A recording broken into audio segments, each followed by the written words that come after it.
ஆனா சீமான் அவர்கள் ஏதோ அரசியல்ல வேற வேற முயற்சிகளை செய்யறாரோ அப்படின்னு ஒரு வேற முயற்சியில நான் இப்போ அணுகுமுறை கொஞ்சம் அவர் மாத்திப்பாருன்னு நினைக்கிறேன். சரிதானா? அது தெரியுது, ஊடகங்களை சந்திக்கிறது சரிதான். சரி. இது என்ன ஆகுதுன்னா, இந்த ஊடகங்கள் எல்லாம் வந்து பார்த்தீங்கன்னா அவரை பயன்படுத்தி பணம் பார்க்குறாங்க. ஃபர்ஸ்ட் ஒரு பாயிண்ட், இந்த ஊடகங்கள் மெயின் ஸ்ட்ரீம் மீடியாக்கள் அத்தனையுமே வந்து என்னன்னா பச்சையா துரோகம் பண்ணானுங்க இந்த முறை. சார் அரசியல் பேசுவாரா சார் இந்த மே 18 அந்த தினத்தை? கண்டிப்பா பேசுவாருங்க, பேசிதான் ஆகணும். இப்ப எதிர்ப்பு அரசியல் இங்க வந்து முன்வைக்கிறதுக்கு ஆள் இல்லாம போகுது. இது நல்ல சந்தர்ப்பம். இந்த கதையெல்லாம் சொல்லக்கூடாது, 4% வாங்கிட்டாரு அவ்வளவுதான் கிடையாது. கண்டிப்பா வந்து ஒரு சுட்டரிக்கும் சாம்பல் வந்து கிளந்து எழக்கூடிய அந்த பீனிக்ஸ் பறவை மாதிரி தான் வந்து சீமான் மீண்டும் வருவாரு. கலைஞரை சொந்தங்களுக்கு அன்பு வணக்கம். இன்று நம்மோடு நேர்காணலில் இணைந்திருப்பவர் சேகுவாரா ஜெய்சங்கர் அவர்கள். வணக்கம் சார். வணக்கம். நலமா இருக்கீங்களா சார்? நலமா இருக்கமா. இப்போ இடைத்தேர்தல் வந்தால் ஒரு பக்கம் அதிமுக வந்து அவங்களுடைய எம்எல்ஏக்களை தகுதி நீக்கம் பண்ணணும்னு ஒரு முடிவு எடுக்கிறாங்க. சோ ஆட்சியை கவிழ்ந்தது அப்படின்னா கூட எத்தனை முனை போட்டி ஏற்படும்? நாம் தமிழர் கட்சி அதுக்கு வந்து லாபமாக அமையுமா? தேர்தல் வந்ததுன்னா நிச்சயமா நான் சொல்றேன், தேர்தல் வந்ததுன்னா யாருக்கு வந்து பிளஸ் இருக்கோ இல்லையோ கண்டிப்பா வந்து பாத்தீங்கன்னா என்டிகேக்கு பிளஸ் இருக்கும். எப்படி? காரணம் என்னன்னு கேட்டா, இப்ப எல்லாமே ஒரே கோட்டையில வர மாட்டேங்குன்னு தெரிஞ்சிச்சா? இப்போ இன்னைக்கு அரசியல்ல இவங்க எல்லாம் ஒரே அணியில தான் இருக்கிறாங்க. எல்லாம் அவங்கவுங்க தனித்தனி வேஷம் போட்டுக்கிறாங்க, பேர் வேற. இவர் வந்து எதிர்கட்சிங்க, இது அவர் கருப்பு சோப்பு, இவர் யாருங்க, இவர் வந்து மஞ்சள் சிகப்புங்க, இவர் யாருங்க, இவர் ஆளுங்கட்சிங்க. இவங்க யாருங்க, இந்த ப்ளூ வந்து இந்த சிகப்பு, இவங்கெல்லாம் வந்து பார்த்தீங்கன்னா வந்து ஆட்சிக்கு சப்போர்ட் பண்ணுறவங்க. இவங்க யாருங்கன்னா ஆட்சிக்கு சப்போர்ட் பண்ணுறாங்க இல்லையா, அவங்களுக்கு சப்போர்ட் பண்ணுறவங்க. இவர் யாரு, விசிகா கம்யூனிஸ்டாக யாருன்னா ஆட்சிக்கு சப்போர்ட் பண்ணுறவங்க. இவங்க யாருங்கன்னு கேட்டினா திமுகவுக்கு வந்து சப்போர்ட் பண்ணுறவங்க. அப்போ திமுக யாருக்கு சப்போர்ட் பண்ண, திமுக வந்து இவங்களுக்கு சப்போர்ட் பண்ணுதுங்க. யாருக்கு? விசிகா சப்போர்ட். விசிகா யாருக்கு சப்போர்ட் பண்ணுது? விசிகா வந்து பார்த்தீங்கன்னா டிவிகேக்கு சப்போர்ட் பண்ணுதுங்க. முடிஞ்சிச்சா? முடிஞ்சிச்சு. அதே மாதிரி கேட்டால் அங்கே வந்து போட்டி போடுறாங்க ஒரு அணி. கிளம்பி போயிட்டு இவர் கூட போயாவது நம்ம வந்து அந்த ஏதாவது ஒரு அமைச்சர் பதவி, வாரிய தலைவர் பதவி வாங்கலாங்கன்னு சொல்லிட்டு இவங்க வந்து ஆசைப்படுறாங்க. இப்போ எங்கே எதிர்கட்சி இருக்கு நீங்க சொல்லுங்க? எதிர்கட்சி ஒன்று இருக்கா? இப்ப சொல்லுங்க. இப்ப நீங்க சொல்றதை பார்த்தா விஜய்க்கும் கமலுக்கும் வந்து வித்தியாசமே கிடையாது. அவர் கூட ஒண்ணுமே கிடையாது, அவ்வளவுதான்மா. இங்க ஒன்றும் கிடையாது. புரியுது சொல்லு. நீங்க ஏன் கமலாஸ் வரைக்கும் போறீங்க? இங்க இருக்கிற உதயநிதியை நீங்க எடுங்க. இங்க எது இப்போ நீங்க நல்லா சொல்லுங்க, நியாயமா மனசாட்சியோட பேசுங்க. நான் கரெக்டா பேசலாம் நினைக்கிறேன். நான் யாரை தப்பா பேசலாம் நீங்க சொல்லுங்க. இங்க என்ன சொல்லணும், கல்லாப்பட்டி கூட்டணின்னு சொல்லி சொன்னார். இந்த கல்லாப்பட்டி கூட்டணி தான் இப்போ சப்போர்ட் பண்ணுது. உள்ளபடியே வந்து அரசியல்ல சொல்லுவாங்க இல்லையா, சூடு சொன்ன மான ஈனம் எதுவுமே கிடையாதுன்னு சொல்லுவாங்க. அது நிரூபிக்கிற மாதிரி இருக்கா இல்லையா? கல்லாப்பட்டி கூட்டணியில் இருக்கிற நீங்கள் போய் சப்போர்ட் பண்ணுறீங்க, சரி ஓகே, சப்போர்ட் பண்ணிட்டு போங்க. அங்கே திமுக காரங்க வாக்குகளும் இருக்குது, சப்போர்ட் பண்ணிட்டு போங்க. ஆனால் உள்ளபடியே கட்சி தலைமை என்ன செய்யணும், இவங்க அங்கே போய் சப்போர்ட் பண்ணுறதுனால, இது டிவிகேக்கு சப்போர்ட் பண்ணுறதுனால நமக்கு வந்து ஒட்டும் கிடையாது, உறவும் கிடையாது. இனிமேல் வந்து இந்த கட்சியில் உறவு கிடையாதுங்க. காங்கிரஸுக்கு என்ன நிலைப்பாடு எடுத்தோமோ அதே தாங்க. சார் நீங்க அப்படி பாக்குறீங்க, ஆனா கூட்டணி இல்லாம தமிழ்நாட்டுல ஆட்சி அமைக்க முடியாதுன்றதே இந்த தேர்தல் நிரூபிக்குது இல்ல? அப்படிலாம் நீங்க சொல்ல முடியாதுமா. நீங்க சொல்றீங்க உங்களுக்கு சப்போர்ட் இங்க மெஜாரிட்டி உங்களுக்கு கிடைக்கல, மக்கள் வழங்கல, நீங்க மக்களை தான் சந்திக்கணும். அதுதான் நியாயம். கவர்னர் ஆட்சி வருது, பிஜேபி உள்ள வருது, குறுக்க வருது, மேல வருது, கீழே, அதெல்லாம் கிடையாது. உங்களுக்கு யாருக்கும் மெஜாரிட்டி கிடைக்கல. மெஜாரிட்டி கிடைக்கலன்னா நீங்கள் உடனே இப்படி ஒரு சிண்டிகேட் போட முடியாதுல்ல. இது மக்களுடைய வந்து வாக்களிப்புன்றதுக்கு என்ன, அதாவது மக்கள் எந்த எண்ணத்தோட வாக்களிச்சாங்க? டிவிகே வேண்டான்னு சொல்லி தான் அதிமுக வாக்களிச்சாங்க, டிவிகே வேண்டான்னு சொல்லி தான் வந்து திமுக அணிக்கு வாக்களிச்சாங்க. இப்போ நீங்கள் ஜெயிச்ச பிறகு நீங்கள் என்ன செய்றீங்க கேட்டால் நாங்கள் வந்து சப்போர்ட் பண்ணுறோம் சொல்லிட்டு மக்கள் எண்ணத்துக்கு எதிரானது. சார் ஆனால் சீமான் சொன்னதுதான் இப்போ நடக்குதோ, அதாவது இவங்க வந்து தாய் கழகம், அவங்க ஸ்தேய் கழகம் இரண்டுமே வேற வேற இல்ல, நம்பாதீங்கன்னு ஒரு எச்சரிக்கை. உண்மைதானமா? இப்ப நீங்க தனித்து போட்டிருந்தீங்கன்னா எங்களுக்கு அதை பத்தி கவலையே கிடையாது. இப்ப விசிகா தனித்து போட்டிருந்தா கரெக்ட், இது அந்த கட்சியோட முடிவுன்னு கூட எடுத்துக்கலாம். கட்சியோட முடிவுன்னு கூட எடுத்துக்கலாம். இப்ப கட்சியோட முடிவுன்னு கூட சொல்ல முடியாதுல்ல. ஓ விசிகா வாக்களிக்கிறாங்க, எந்த கட்சியும் வேண்டாங்க, எங்கள் தலைவர் தாங்க வந்து முதலமைச்சராக வரணும்னு சொல்லிட்டு விசிகாவுக்கு வாக்களிச்சிருந்தாங்கன்னு வச்சுங்களேன். அப்போ திருமாவளவன் வந்து ஒரு முடிவு எடுக்கிறாரு. என்னன்னு சொன்னால் கேட்டால் கட்சியோட பொதுக்குழு அதுக்குழு ஏதோ போட்டுன்னு கேட்டால் நீங்கள் மக்களை கூட சந்தித்து தனக்கு வாக்களித்த மக்களுக்கு ஒரு அறிவிப்பு கொடுத்துட்டு கூட போய் நீங்கள் போய் வந்து அதில் வந்து ஆதரவு தெரிவிக்கலாம். ஆனால் இப்போ அந்த நிலைமை கூட கிடையாது. நீங்கள் உங்களுடைய வாக்கில் வந்து திமுக காரங்க வாக்கும் இருக்குது, அதை சட்டசபையிலே உதயநிதி சொல்கிறாரு. அவங்களுடைய வாக்கில் அவங்க பெற்ற வாக்குகளில் திமுகவுடைய வாக்குகளும் அடங்கும். திமுக உறுப்பினர் வாக்குகளும் அடங்கும், திமுக ஆதரவாளர் வாக்குகளும் அடங்கும் விசிகா. அப்போ அந்த வாக்குகளை பெற்று எம்எல்ஏ ஆன ஒருத்தர் வந்து பார்த்தீங்கன்னா யார் வந்து வேண்டான்னு முடிவு எடுத்தாங்களோ அங்கே போய் நீங்கள் சப்போர்ட் பண்ணீங்கன்னா இது மக்கள் எண்ணத்துக்கு எதிரானது தானே. அப்போ நீங்கள் என்ன செய்யணும், குறைஞ்சபட்சம் எதிர்ப்பு தெரிவிச்சு நீங்கள் என்ன செய்யணும் கேட்டீங்கன்னா, இனி உங்களோட ஒட்டும் இல்லை உறவும் இல்லை, எங்களுக்கு வந்து கூட்டணிக்கு துரோகம் பண்ணிட்டு போகிறாங்க அப்படின்னு முடிவெடுக்கிறது தானே சரி. அப்போ நீங்கள் அதை சகிச்சுட்டு நீங்கள் கடந்து போகிறீங்க அப்படின்னு சொன்னால் அது எப்படி சரியானதா இருக்கும்? ஆனால் சீமான் அவர்கள் ஏதோ அரசியல்ல வேற முயற்சிகளை செய்கிறாரோ அப்படின்னு ஒரு வேற முயற்சியில் நான் இப்போ அணுகுமுறை கொஞ்சம் அவர் மாற்றிப்பாருன்னு நினைக்கிறேன். சரிதானா? அது தெரியுது, ஊடகங்களை சந்திக்கிறது சரி 100% சரி. இது என்ன ஆகுதுன்னா, இந்த ஊடகங்கள் எல்லாம் வந்து பார்த்தீங்கன்னா அவரை பயன்படுத்தி பணம் பார்க்குறாங்க. ஃபர்ஸ்ட் ஒரு பாயிண்ட், இந்த ஊடகங்கள் மெயின் ஸ்ட்ரீம் மீடியாக்கள் அத்தனையுமே வந்து என்னன்னா பச்சையா துரோகம் பண்ணானுங்க இந்த முறை.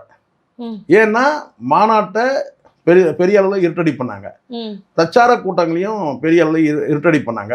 நம்ம அதை பார்த்தோம். இந்த ஊடகங்கள் எல்லாம் வந்து பார்த்தீங்கன்னா எல்லாமே இந்த மெயின் ஸ்ட்ரீம் மீடியாக்கள் அத்தனையுமே டிஜிட்டல் வந்து பார்த்தீங்கன்னா பிளாட்ஃபார்மில் தான் பயணிக்கிறாங்க அவங்களும் சேர்ந்து.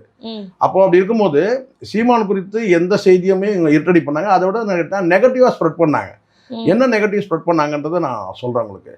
இப்போ டிஎம்கே வந்து எதிர்த்து பேசியிருப்பாரு, அதை வந்து ப்ராட்காஸ்ட் பண்ணவே இல்லை. விஜய் பண்ணது மட்டும் டிவிகே பண்ணது மட்டும் ப்ராட்காஸ்ட் பண்ணாங்க. இது யாரோட வேலை? டிவிகேவோட வேலையா? இது ரெண்டு தரப்புலையுமே பண்ணாங்க. ரெண்டு பேருமே 500 கம்ப்யூட்டர் போட்டு உட்காந்துருக்காமா, 500 பேரை வேலைக்கு வச்சிருக்காங்கம்மா, எனக்கு தெரியுமே நல்லாவே. ஆனா ரெண்டு பேருமே எதிரியா சீமானதை பார்த்தாங்க. அப்படி கிடையாது. எப்படி எதிரின்றத விட என்ன செஞ்சான்னு கேட்டீங்கன்னா, இருக்கிற தகவலை ஸ்ப்ரெட் பண்றாங்க. இருக்கிற தகவலை வந்து அதாவது வரக்கூடிய நாம் தமிழுக்கு எதிரான தகவலை வந்து நீங்கள் ஸ்ப்ரெட் பண்ணுறாங்க. என்ன ஸ்ப்ரெட் பண்ணாங்கன்னா முழுக்க இவங்க என்ன செய்யறாங்கன்னா விஜயை தாக்கி பேசுகிறத திமுக தரப்பில் பண்ணுவாங்க. சரிங்களா? திமுக தரப்பில் வந்து இப்படி ஒரு சூழல் வருது. என்னன்னு கேட்டிங்கன்னா, இப்போ ஒரு சின்ன ஒரு விஷயம் சொல்கிறேன் பாருங்க. இப்போ உதாரணத்துக்கு இப்படி இதே எடுத்துக்கலாம். இப்போ சீமான் அவர்கள் வந்து டிகே பிரபு வந்து கட்டி அணைக்கிறார். கட்டி அடைக்கும் போது பார்த்தீங்கன்னா இதை யார் வந்து ஸ்ப்ரெட் பண்ணுவாங்க கேட்டால் டிஎம்கே இங்கேயும் ஸ்ப்ரெட் பண்ணோம், டிவிகே பண்ணாங்க. டிவிகே தான் முதல்ல பண்ணாங்க. என்னன்னு கேட்டிங்கன்னா பார்த்தீங்களான்னு சொல்லிட்டு.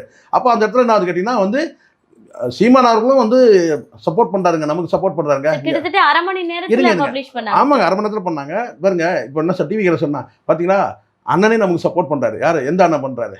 பெரிய அண்ணனே யார்? சீமானே நமக்கு சப்போர்ட் பண்ணுறாரு சொல்லிட்டு. டிஎம்கே தரப்பு பார்த்தீங்களா இவங்க ரெண்டு பேரும் ஒன்றா இருக்கிறாங்க பாருங்க, ரெண்டு பேரும் ஒன்றா இருக்கிறாங்க, மறைமுகமாக கூட்டணியில் இருக்கிறாங்க, டிவிகேவும் என்டிகேவும். இதை யார் பண்ணுவாங்க? இவங்க பண்ணுவாங்க. இப்படி தான் சிக்கிச்சு இந்த முறை மும்முனை போட்டியில். இது ஒரு சின்ன உதாரணம் நான் சொல்கிறேன். ரெண்டு தரப்புலையும் பண்ணுவாங்கன்றேன். ஒரு சாதகமான விஷயம் பண்ணாங்கன்னா அப்போ இந்த இடத்துல எதனால் நீங்கள் வந்து பெரும்பாலும் 4வது இடத்துக்கு தள்ளப்படுது? எதனால்? சில இடங்களில் 3வது இடத்துக்கு வந்திருக்கணும். 4வது நீங்கள் சொல்லலாம் எல்லாமே அலையெல்லாம் இருக்கட்டும், இலை எல்லாம் ஒன்று இருந்து. ஆனாலும் வந்து பார்த்தீங்கன்னா வந்து குறைஞ்சபட்சம் ஒரு 25,000 வாக்குகள் கூட இந்த தேர்தலில் பெற்றுருக்கோம் ஒருத்தரும். ஆனால் எல்லாமே 16,000க்கு 15,000. அப்போ இதில் வந்து பார்த்தீங்கன்னா சதி இருக்குது. இதுதான் சின்ன உதாரணம். ஒரு உதாரணத்தை தான் நான் சொல்கிறேன். இது மாதிரி பல சம்பவங்கள் இருக்குது.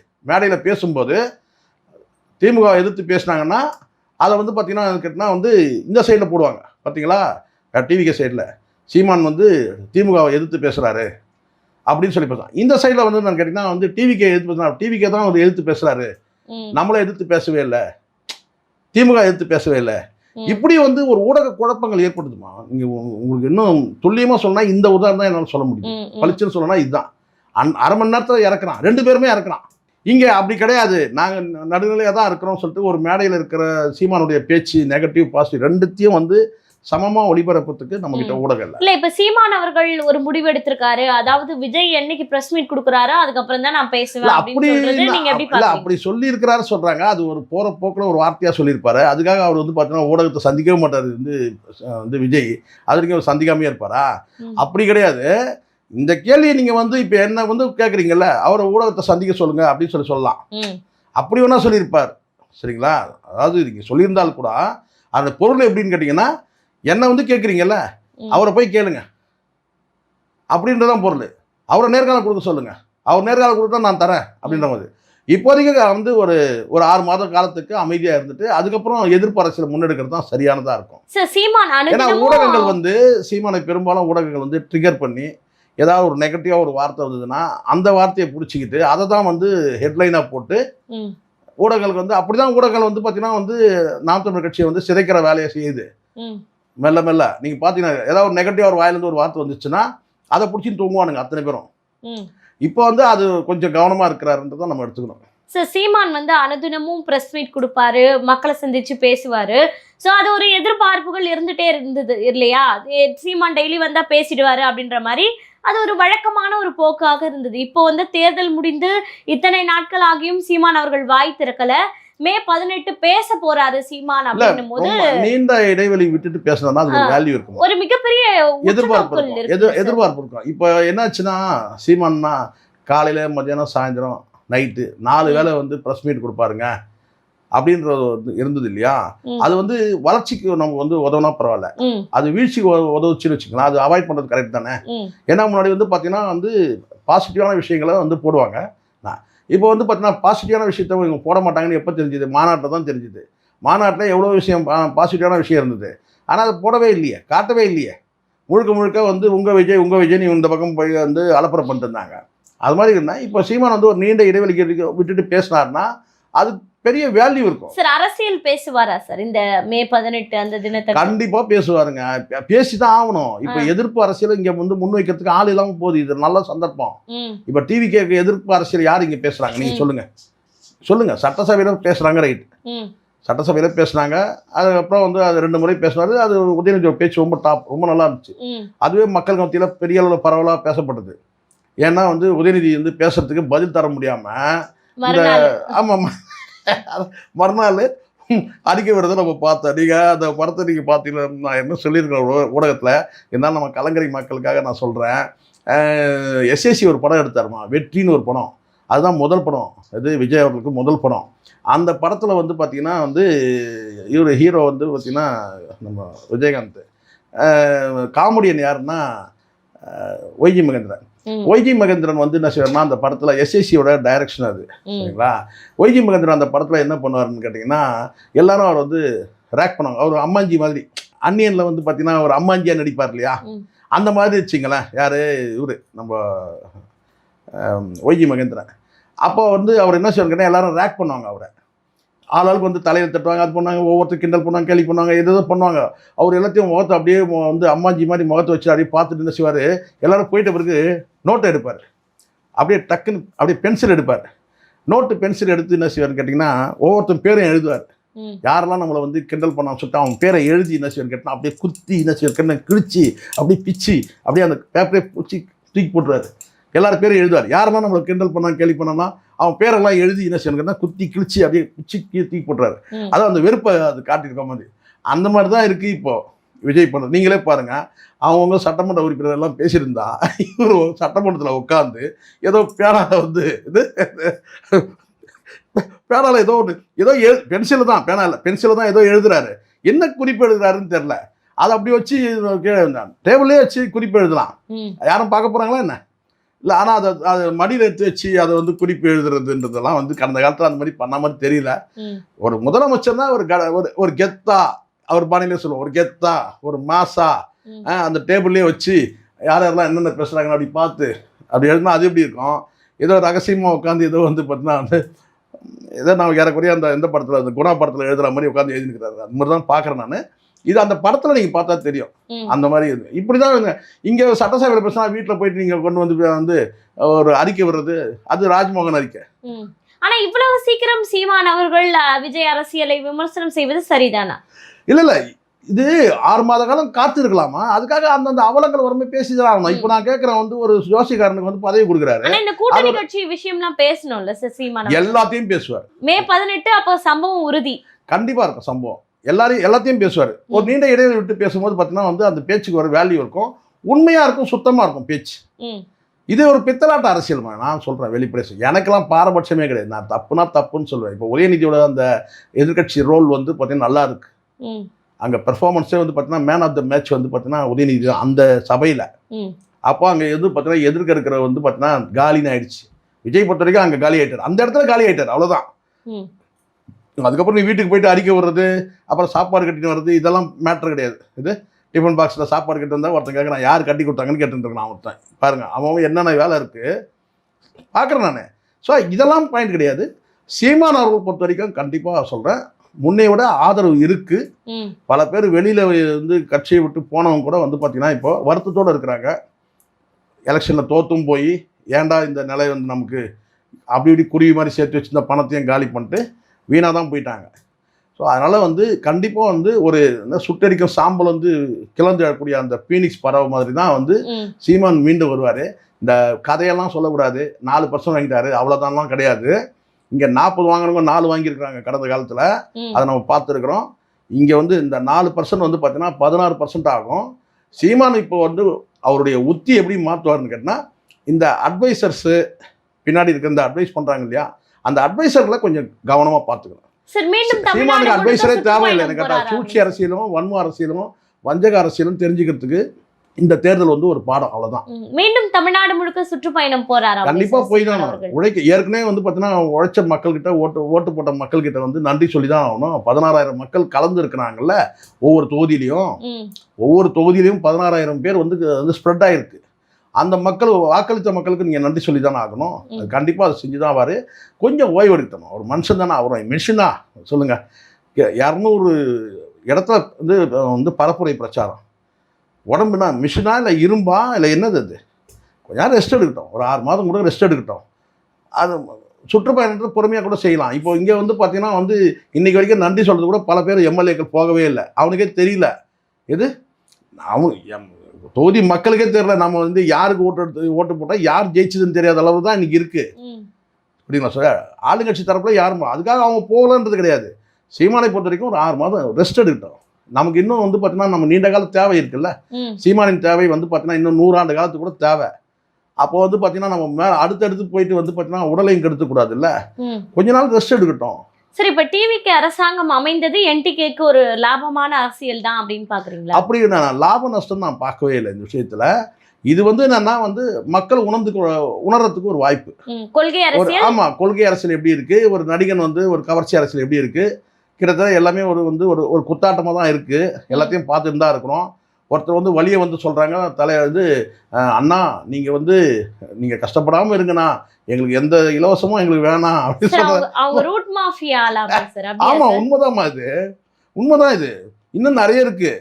இன்னும் நிறைய சொல்கிறாங்கல்ல, கூத்தாடி ஆட்சினாங்கல்ல. உண்மையாக நம்ம இனிமேல் தான் கூத்தாடி ஆட்சியை பார்ப்போம் போல இருக்குன்னு நினைக்கிறேன். இது வரைக்கும் வந்து ஜெயலலிதா வந்து கூத்தாடி ஆட்சி பண்ணலை, எம்ஜிஆர் கூத்தாடி ஆட்சி பண்ணலை.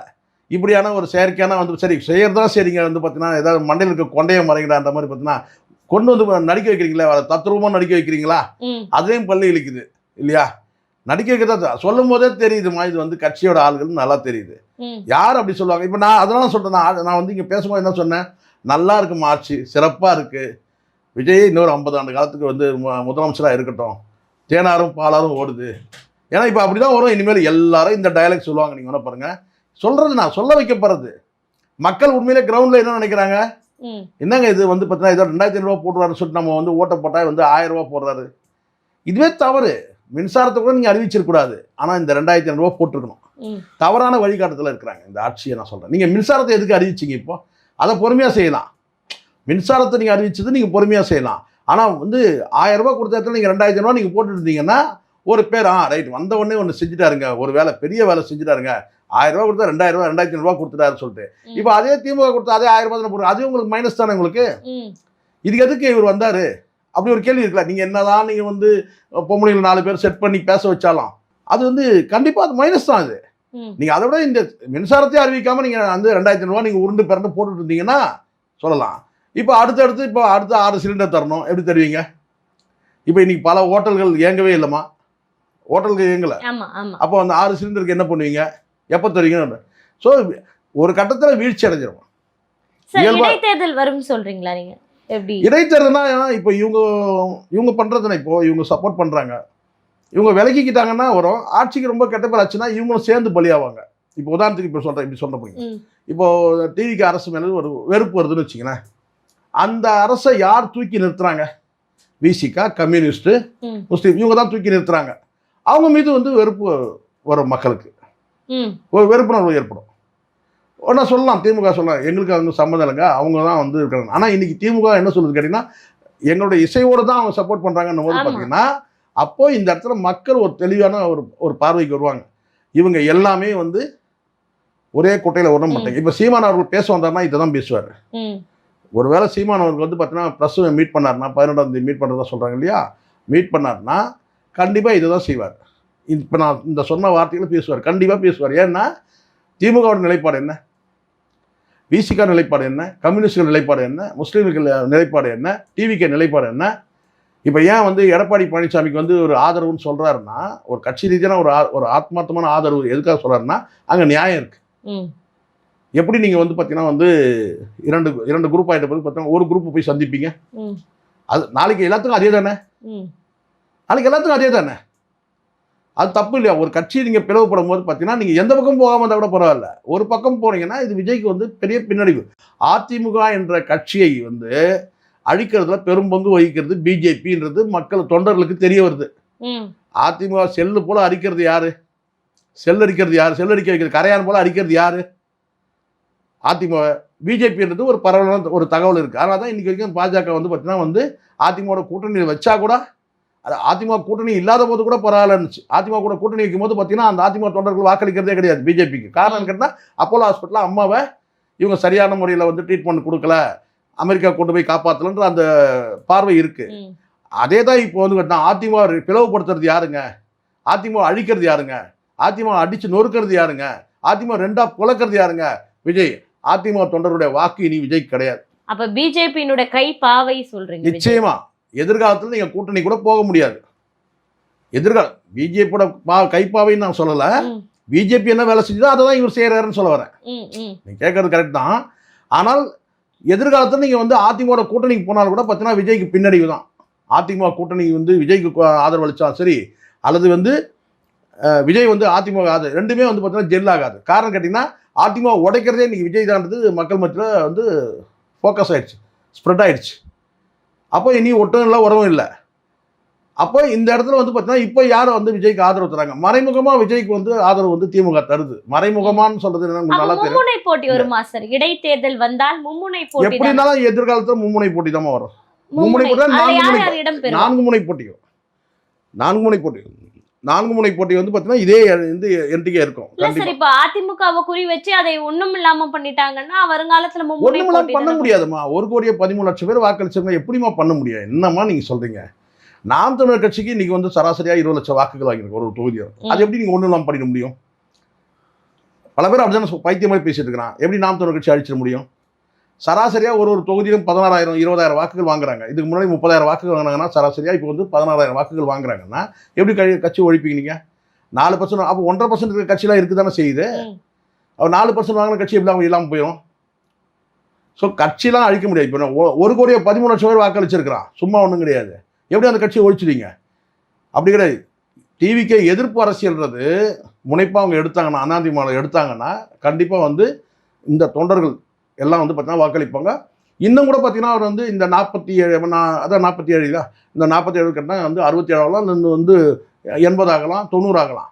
எதிர்ப்பு அரசியல் எடுக்கணும். ஆனால் இப்போ வந்து பார்த்தீங்கன்னா எனக்கு தெரிஞ்ச வரைக்கும் கேட்டால் ஒரு அணியாக இருக்கிற மாதிரி தெரியுது. என் பார்வை சரியில்லையான்னு தெரியல. ஒருவேளை இந்த பார்வையாளர்கள் பார்வை சரியாக இருக்கலாம். இங்கே எல்லாம் இவங்க வந்து பார்த்தீங்கன்னா டிவிகே, விசிகே, கம்யூனிஸ்ட், முஸ்லீம் லீக், டிஎம்கே இவங்கெல்லாம் ஒரு விங்கா இருக்கிற மாதிரி தெரியுது. ஏடிஎம்கேல பாதி இருக்கு. பட் இருந்தாலும் அது போராடுறாங்க, இவங்க எல்லாம் வந்துருவாங்களோன்ற மாதிரி தோணுது. ஏன்னா தவறான இந்த திருவிழா கூட்டத்துல தவறா வந்து வழிமாறி போயிடுவாங்கல்ல பிள்ளைகள், அந்த மாதிரி தான் இருக்குது இந்த ஏடிஎம்கேல. பாத்தீங்கன்னா 25 பேர்ல ஒருத்தர் வந்துட்டாரு, இன்னைக்கு நைட்டு எத்தனை பேர் திரும்பி வருவாங்கன்னு சொல்ல முடியாது. ஐயா தப்பு பண்ணிட்டோம் மன்னிச்சிருங்க அப்படின்னு கூட சொல்லி வரலாம். இப்போ ஒருத்தர் வந்துட்டாரு, நேற்றுக்கே ஜெர்க் ஆகுறாரு. யாரு? அந்த வேலுமணி. ஜிஎஸ் வந்து ஜெனரல் செக்ரட்டரி வந்து இபிஎஸ் தான் அப்படின்னு நேற்றுக்கே கொஞ்சம் தடம் மாறதை பார்க்குறோம். ஸோ இவங்க தவறாக போயிட்டாங்க. நீங்கள் வந்து ஒரு வழி தெரியாமல் நீங்கள் போகிறீங்கம்மா, அந்த வழி தெரியாமல் போது பார்த்தீங்கன்னா வந்து சரியான தெளிவான நபர் பின்னாடி போனீங்கன்னா உங்களுக்கு தெரியாத வழி காட்டுவார். இப்போ குடிச்சிட்டு ஒருத்தர் போகிறாருன்னு வச்சுங்க, அவருக்கு பின்னாடி நீங்கள் போனீங்கன்னா நீங்கள் நான் சொன்ன உடனே உங்களுக்கு சண்முகம் ஞாபகம் வருது இல்லை? அப்படி நினைக்காதீங்க, அப்படி அந்த மாதிரி கிடையாது. பொதுவாக நான் சொல்கிறேன், ஒரு குடிபோதையில் இருக்கிறவங்க பின்னாடி நீங்கள் வழி கேட்டு போனீங்கன்னா அவர் வந்து தப்பான ஒரு வழி கூட்டு போயிடுவார். சரிங்களா? தெளிவான மனிதர்கிட்ட போனீங்கன்னா அவங்க தெளிவான பாதையை காட்டுவாங்க. சரி, இப்போ எதிரணினா அது சீமான் மட்டும்தான் இருக்காரு அப்படின்னு சொல்ல வரீங்களா? இன்னைக்கு எதிர்கட்சி உறுதியான எதிர்கட்சினா அது கண்டிப்பாக வந்து பார்த்தீங்கன்னா நாம் தமிழர் சீமான் தான் எதிர்கட்சி தலைவர். கண்டிப்பாக உண்மையாக சட்டசபையில் இருங்க, இல்லாமல் போங்க. சட்டசபையில் ஒரு சீட் இருக்குது, ஒரு சீட்டு இல்லாமல் கூட போதும். இன்றைக்கி வந்து பார்த்தீங்கன்னா உண்மையான எதிர்கட்சினா இன்றைக்கி வந்து கண்டிப்பாக வந்து நாம் தமிழர் கட்சி தான். கண்டிப்பாக சார். நடப்பு கால அரசியல் குறித்து பல்வேறு தகவல்களை பகிர்ந்துக்கிட்டீங்க. தொடர்ந்து பேசுவோம். நன்றி.